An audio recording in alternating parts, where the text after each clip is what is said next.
Hey, halo, selamat siang kawan Sembayu. Apa kabar Anda di siang hari ini? Semoga Anda dalam keadaan terbaik, selalu sehat, dan selalu happy pastinya.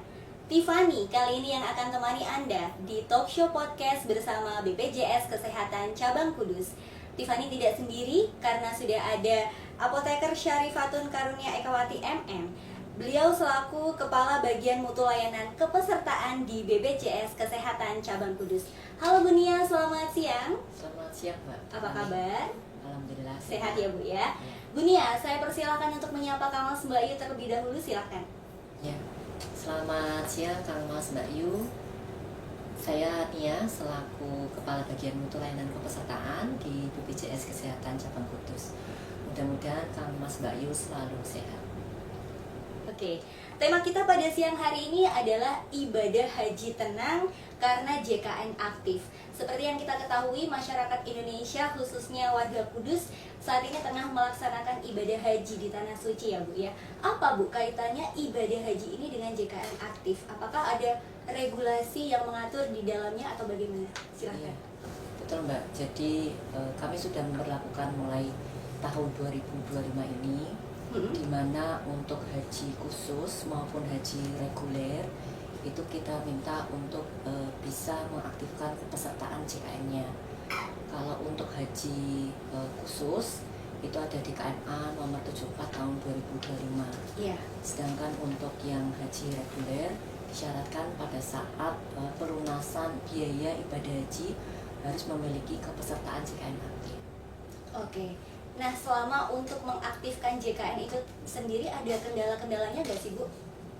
Pada saat mengaktifkan kepesertaan JKN, kalau untuk peserta yang akan mengaktifkan bisa melalui kanal-kanal layanan kami ya. Oke. Ada kanal layanan tatap muka, ada non tatap muka.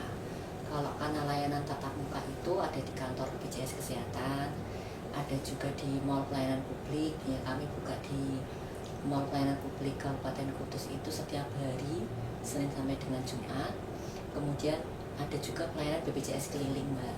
Jadi kalau BPJS keliling itu di Kudus kami juga buka setiap hari Minggu di Car Free Day Kudus, itu di alun-alun Simpang 7. Biasanya kami ada di depan KFC ya. Situ setiap jam 6 sampai dengan jam 9 pagi. Kemudian peserta juga bisa mengaktifkan kepesertaannya lewat kanal non tatap muka kami. Ada Pandawa itu di nomor 08118165 melalui WhatsApp yang bisa diakses 24 jam, atau bisa melalui care center 165 ataupun bisa melalui aplikasi mobil JKN. Oke, apa Bu yang menjadi perbedaan antara jemaah haji reguler sama yang khusus itu Bu? Ya, kalau dari yang sudah ada ya, jadi kalau jemaah haji reguler itu biasanya kan biaya yang dibayarkan lebih murah dibandingkan yang khusus ya. Okay. Kalau yang khusus itu yang plus ya. Kemudian kalau haji reguler itu biasanya masa ada di Tanah Suci juga lebih lama sampai dengan 40 hari. Kalau yang khusus lebih singkat ya. Kemudian juga fasilitasnya juga berbeda ya. Okay. Lebih lengkap yang reguler. Yang khusus. Yang khusus, iya. Khusus. Iya. Kemudian untuk masa tunggunya itu kan juga biasanya yang khusus juga lebih cepat itu. Oke, nah jika ada salah satu mungkin seorang jemaah haji yang belum mengaktifkan JKN-nya Bu, bagaimana itu? Kalau untuk jemaah haji yang belum mengaktifkan kepesertaannya, seperti yang saya sampaikan tadi, bisa melalui kanal tatap muka ataupun non tatap muka. Nanti bisa mendaftar, kalau mampu ya, bisa mendaftar sebagai peserta mandiri. Oke. Syaratnya nanti cukup dengan NIK yang ada di KTP dan juga buku rekening. Nah, kalau untuk yang belum terdaftar Bu? Yang belum terdaftar juga sama persyaratan seperti itu. Kemudian nanti juga ada masa tunggu 14 hari Mbak. Oke. Jadi kalau yang tadinya sudah terdaftar tapi nonaktif, itu juga terkena masa tunggu. Kemudian yang belum terdaftar juga terkena masa tunggu 14 hari, jadi baru bisa mengaktifkan kepesertaannya kalau sudah mendaftar. Nanti kalau sudah mendaftar baru bisa membayarkan iurannya 14 hari setelah pendaftaran. Nah, untuk solusinya Bu, itu kan tadi menunggu 14 hari. Nah, ketika 14 hari itu nanti jemaah hajinya udah mepet masa pemberangkatan, ada solusinya tersendiri nggak Bu? Ya, jadi untuk kalau sudah mepet mau keberangkatan, nanti cukup menunjukkan virtual account, Mbak.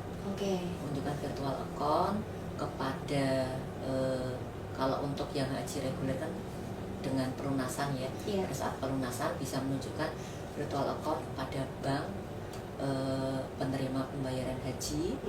Kemudian peserta bisa melanjutkan untuk proses keberangkatannya.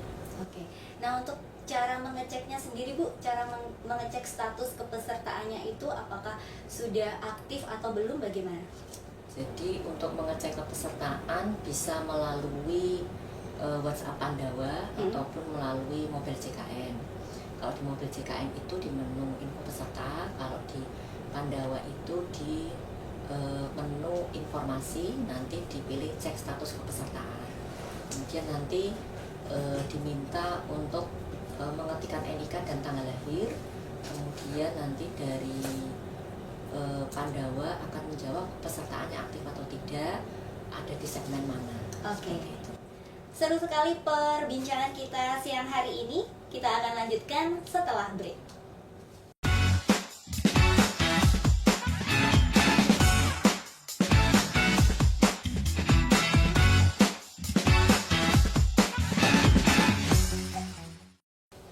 Masih di Talk Show Podcast bersama Radio Suara Kudus dan juga BPJS Kesehatan Cabang Kudus.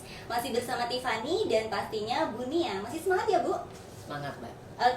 Masih tentang tema kita pada siang hari ini, ibadah haji tenang dengan JKN aktif. Bu, tadi sudah banyak membahas tentang bagaimana cara mengaktifkan kepesertaan JKN ya Bu ya. Lalu Bu, kenapa sih kepesertaan JKN itu bisa tidak aktif? Ya. Apa penyebabnya Bu? Jadi kepesertaan JKN bisa nonaktif itu penyebabnya banyak ya Mbak. Iya. Kami kan ada beberapa segmen PBI dan non PBI.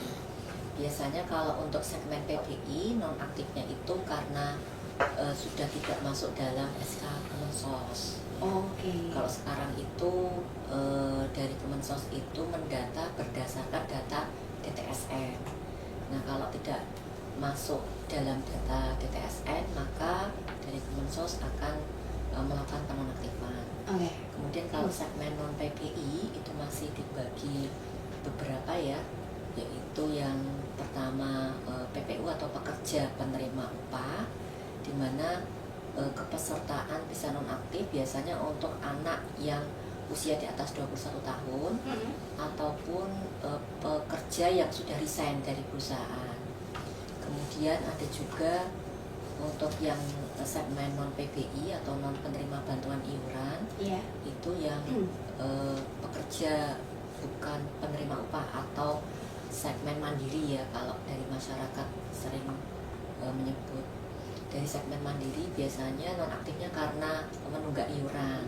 Atau ada juga yang pensiunan dari segmen bukan pekerja, nonaktif karena belum melakukan pelaporan dari PNS yang aktif menjadi yang pensiunan gitu. Kita bahas satu-satu ya Bu ya. Ternyata banyak sekali penyebabnya kenapa sih kepesertaan ini bisa tidak aktif. Nah tadi ada PBU sama PBI. PBI dan non PBI. Itu bisa dijelaskan Bu. Kalau untuk cara mengaktifkannya kembali bagaimana? Ya, jadi untuk cara mengaktifkan kembali biasanya ada dua cara ya. Yang pertama itu didaftarkan sebagai peserta mandiri jika mampu ya. Tadi yang saya sampaikan ada masa tunggu 14 hari. Kemudian yang kedua ini yang sudah berlaku di Kabupaten Kudus, di mana untuk masyarakat yang tidak mampu bisa mengaktifkan lewat aplikasi dari Dinas Sosial, yaitu aplikasi Dukusumber, di mana untuk peserta yang tidak mampu bisa mengupload surat keterangan tidak mampu, foto rumah, dan juga identitas kependudukannya seperti NIK, KTP, dan KK-nya ke dalam aplikasi Dukusumber. Nanti dari Dinas Sosial akan melakukan verifikasi dan akan diaktifkan oleh BPJS Kesehatan. Oke, caranya mudah lah ya Bu ya. Ya.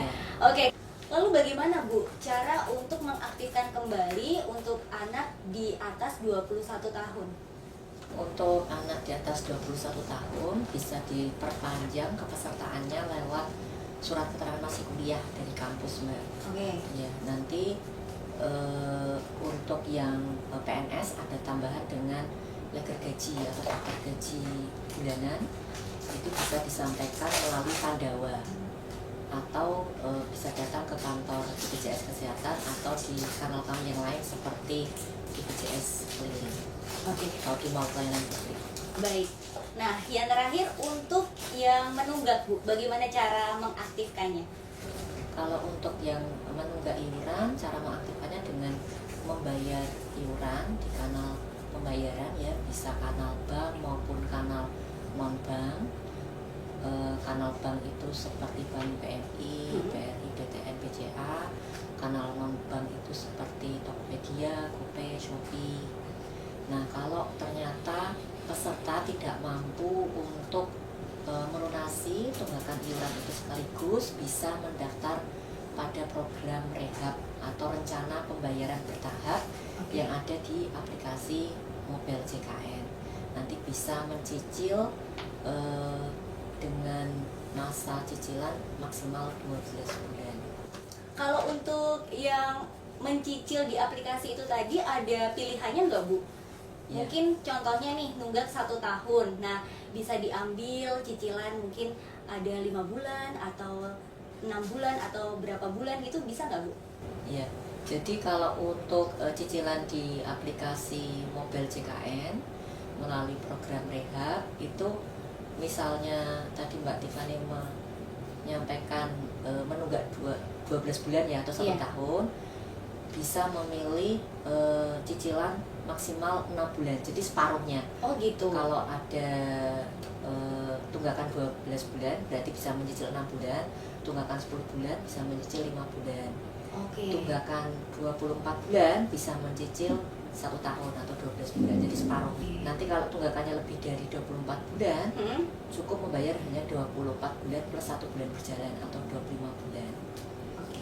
Jadi nanti masa cicilannya ya maksimal 12 bulan. Baiklah. Masih banyak pertanyaan yang akan Tiffany bahas dengan Bunia siang hari ini. Pastikan Anda tetap di Talk Show Podcast bersama BPJS Kesehatan Cabang Kudus.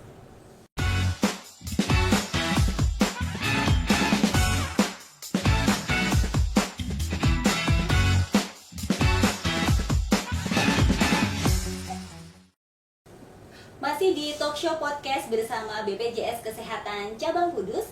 Dan dengan tema kita pada siang hari ini, ibadah haji tenang karena JKN aktif.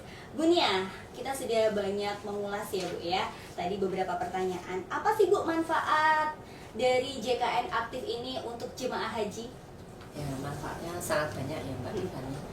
Jadi kalau jemaah haji kepesertaannya aktif, maka pada saat ini pada masih masa tunggu keberangkatan ya, pada saat melakukan pemeriksaan ternyata ada kendala atau ada penyakit yang harus dikonsultasikan ke dokter, itu bisa menggunakan JKN-nya tanpa ada kendala ya. Tapi kalau kepesertaannya tidak aktif, itu kan harus mengaktifkan dulu ya, prosesnya harus 14 hari, harus nunggu gitu.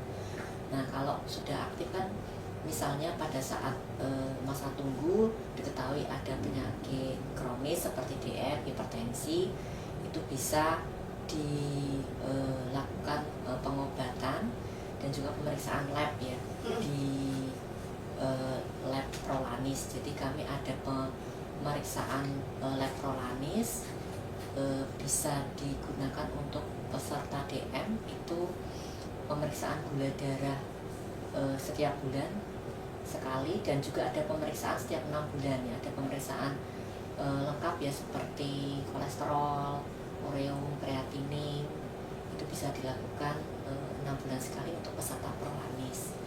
Nah, untuk peserta yang sudah terdaftar JKN aktif, kalau mau berangkat haji dan ternyata pada saat mengakses layanan pada saat mau istitoah ya, istitoah itu pemeriksaan kesehatan yang dilakukan sebelum jemaah haji itu berangkat ya, dilakukan di Vaskes, biasanya di puskesmas. Ternyata belum istitoah ya, karena tadi HbA1c-nya masih tinggi, kemudian pemeriksaan laborat yang lain juga masih belum memenuhi.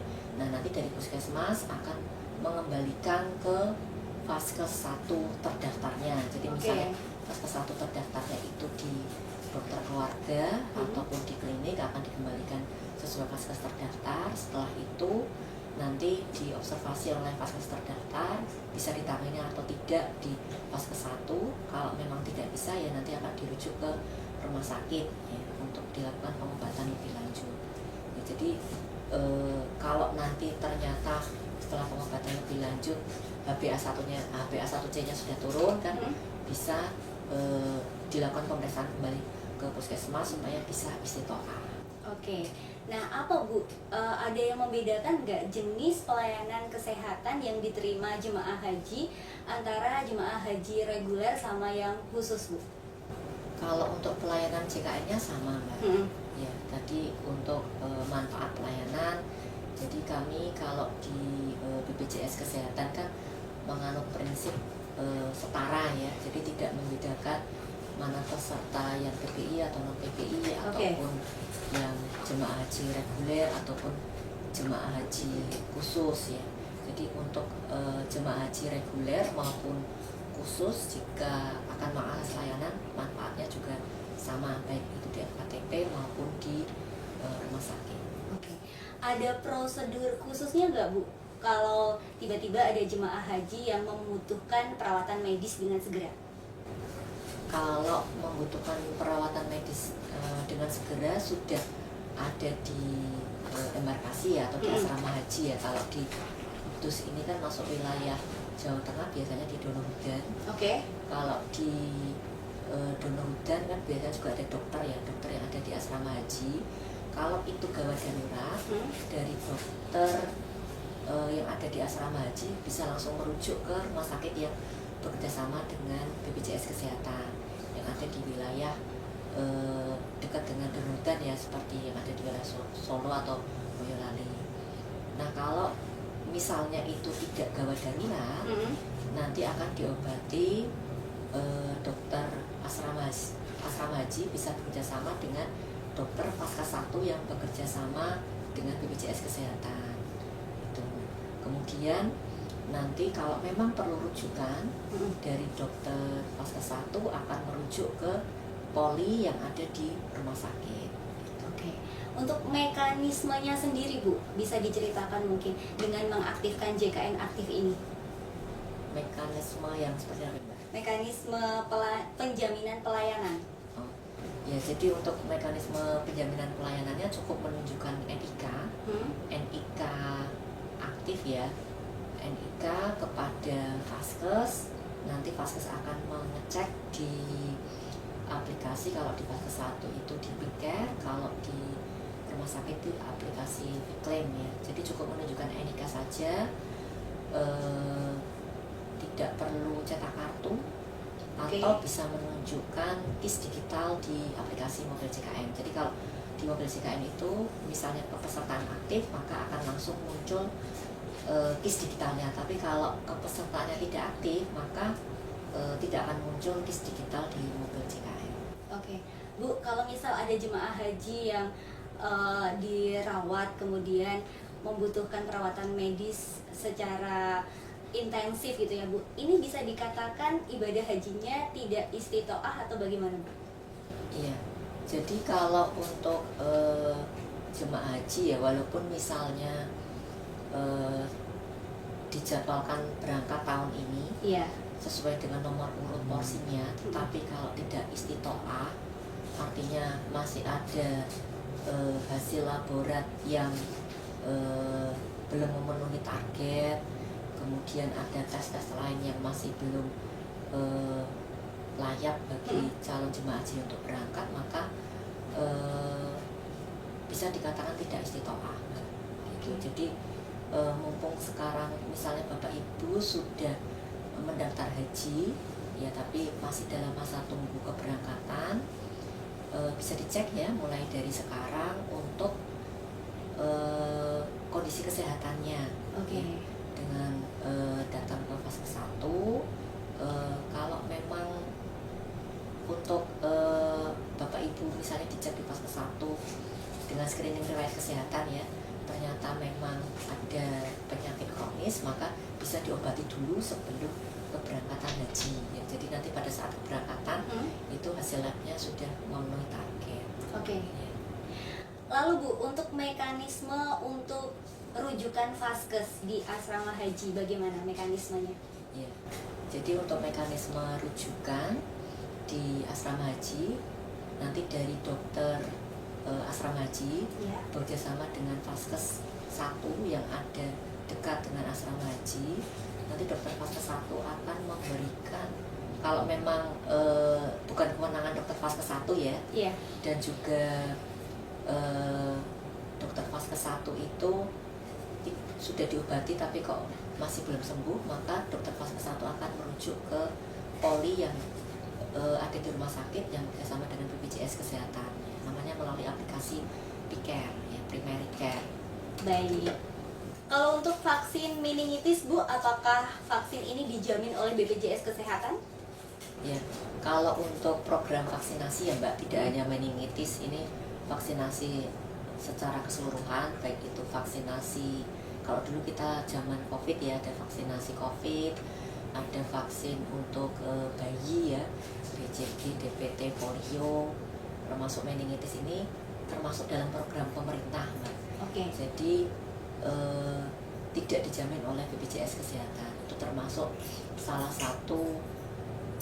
satu hal yang tidak masuk dalam penjaminan BPJS Kesehatan sesuai dengan peraturan Presiden nomor 82 tahun 2018 tentang jaminan kesehatan. Untuk semua hal yang berkaitan dengan program pemerintah, maka BPJS Kesehatan tidak menjamin.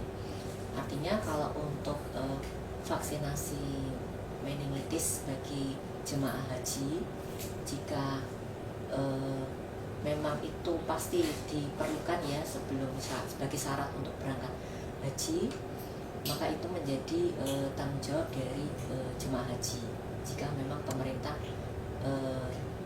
belum menjamin untuk vaksinasi meningitisnya. Baik.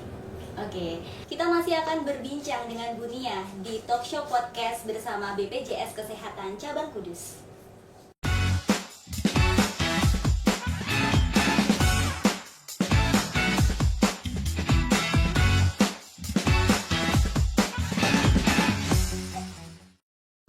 Masih di Talkshow Podcast bersama BPJS Kesehatan Cabang Kudus. Kita akan lanjutkan tema kita pada siang hari ini, ibadah haji tenang lewat JKN Aktif. Bu Nia, tadi kita sudah banyak ngobrol banyak banget ya Bu ya.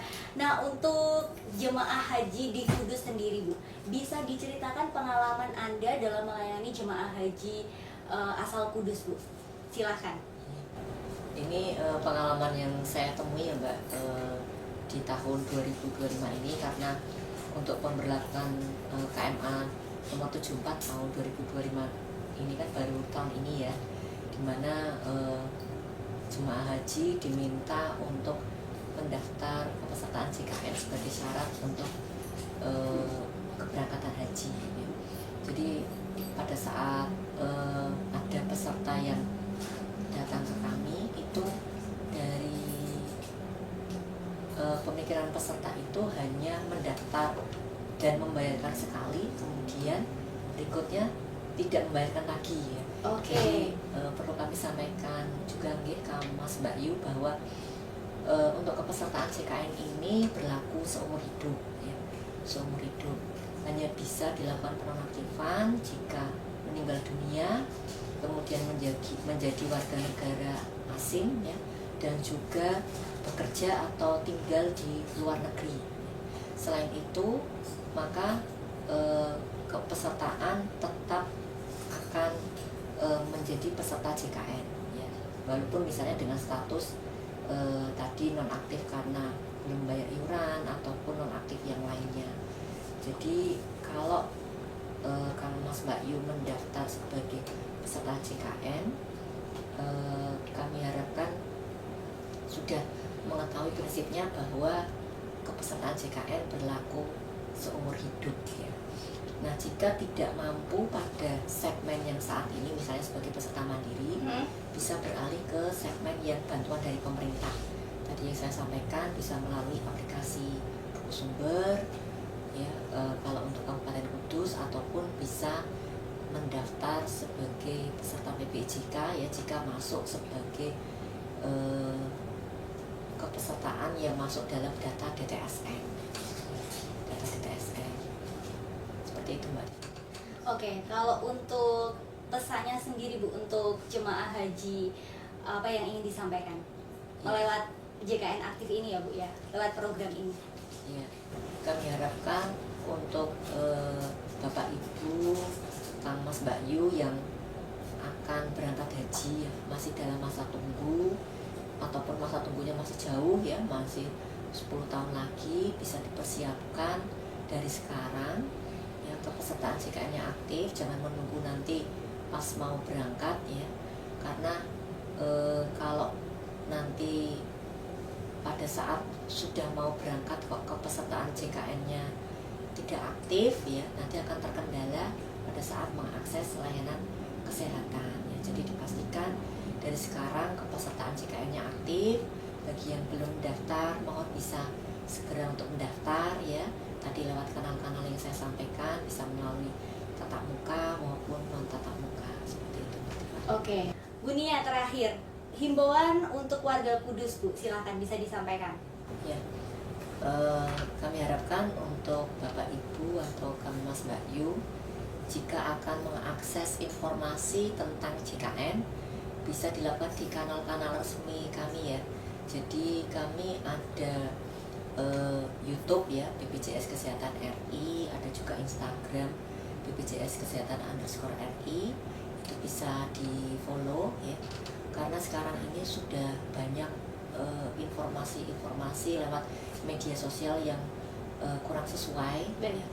Ataupun ada kadang juga ada penipuan ya. Nanti untuk lebih lengkapnya bisa dengan kanal-kanal resmi kami atau bisa follow di JKN Kudus Bermanfaat di Instagram BPJS Kesehatan Kudus, di JKN Kudus Bermanfaat.